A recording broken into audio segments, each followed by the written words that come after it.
Welcome you all for the another session on the fresh concrete. In the previous videos, we studied about the fresh concrete and the workability and also bleeding and the segregation. Today's class, to check the workability of a fresh concrete, we are going to conduct the some of the laboratory test and field test. So what are the laboratory test and what are the field test which are used to check the workability of the fresh concrete? As you know, the workability is the workable concrete, which signifies a much wider and deeper meaning than other terminology. Because the good workable concrete is the concrete which gives the good strength and which will not cause any bleeding and the segregation. So in other term, the workability is relating to the consistency. The concrete having a good consistency, it will not, there is no occurrence of a segregation and the bleeding. So the good consistency, whether it is having a good consistency or not, that we are going to check with a slump cone test. Consistency is a general term to indicate the degree of fluidity or the degree of mobility, okay, in which how much fast it will move, the concrete will flow, or how much fast the concrete will mobile or it will flow, that can be considered in terms of consistency. The factors helping concrete to have a more lubricating effect to reduce the internal friction for helping easy compaction or water content, mix proportion, size of aggregate, shape of aggregate, surface texture of aggregate, grading of aggregate, and use of admixtures. If all are in a good condition, or if all are in a good quantity or a definite quantity, then we can achieve a good consistency or a good workable concrete.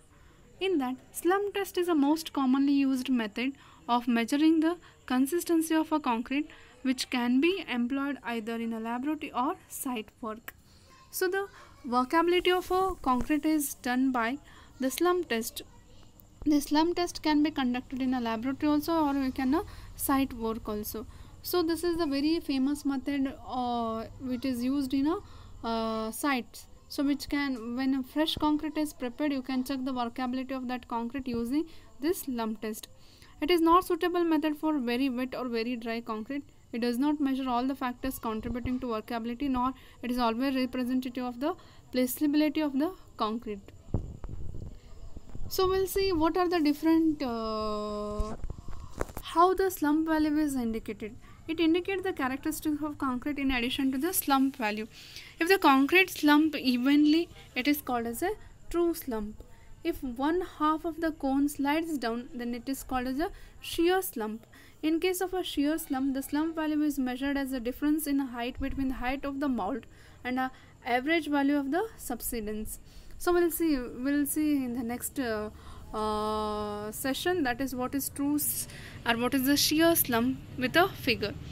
So all of you can see where apparatus required. I have given one cone shaped apparatus. So that is called as a slump cone. So what is the dimensions of this slump? We'll see.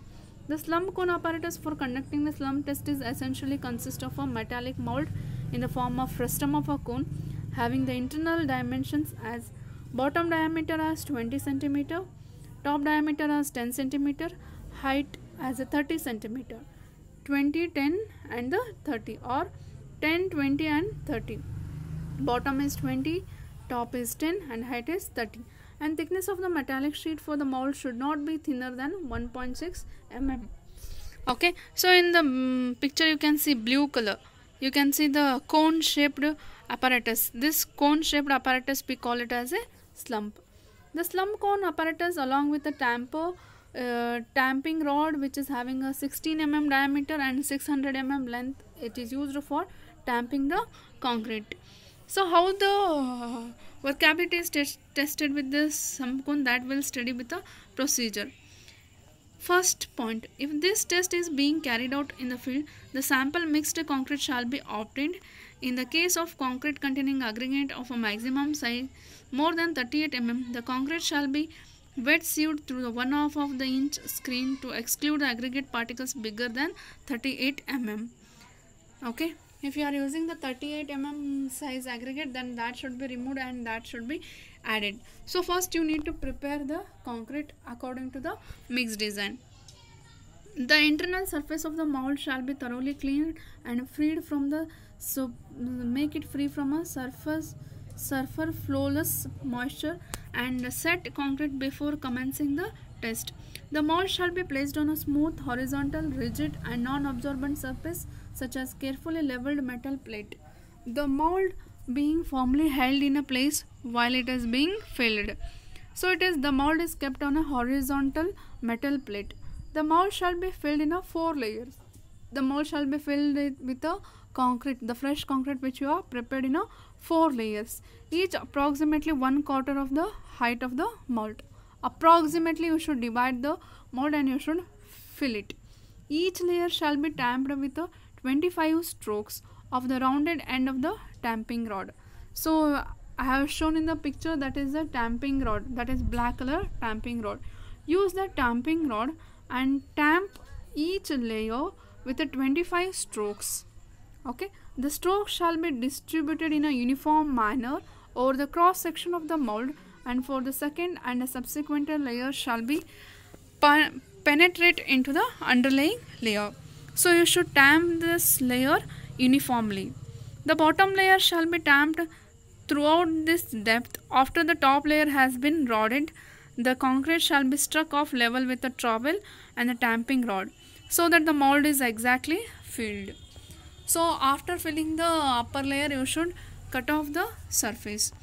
After the top layer has been rodded, strike off the surface with the concrete by means of skidding and rolling motion of the tamping rod. Make it equal by scrolling this tamping rod along that rounded diameter of the cone. Any mortar which may have leaked out between the mold and the base plate shall be cleaned away. The mold shall be removed from the concrete immediately by raising it slowly and carefully in a vertical direction. Now we have filled the cone with the concrete.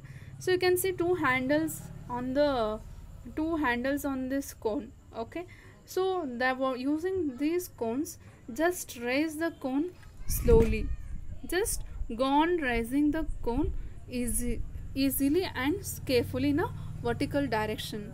This allows the concrete to subside, and the slump shall be measured immediately by determining the difference between height of the mold and that of the highest point of the specimen being tested.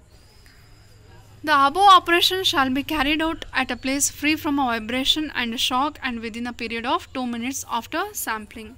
So what you done? You fill the cone and you in 4 layers, and you cut off the upper layer and you just raising the cone slowly, and one cone shaped concrete has been formed. Now you should see whether the cone formed is a true slump or a collapsed slump or a shear slump. So in the picture you can see collapsed means it is completely fall down. Shear slump is half of the portion is standing and half of the portion of the concrete is collapsed. That is called the shear slump. And a true slump is it is same like a this cone shaped. So you should measure this height of the slump. Okay, how the height of the slump is measured? It is difference between height of the mold and the slump which is formed. Okay, you can see slump height. In the second shear slump, the height of the mold is here, and height, the maximum or the major height is here. Then the slump is measured. So the slump is difference between the mold height and the slump which is formed after raising the mold.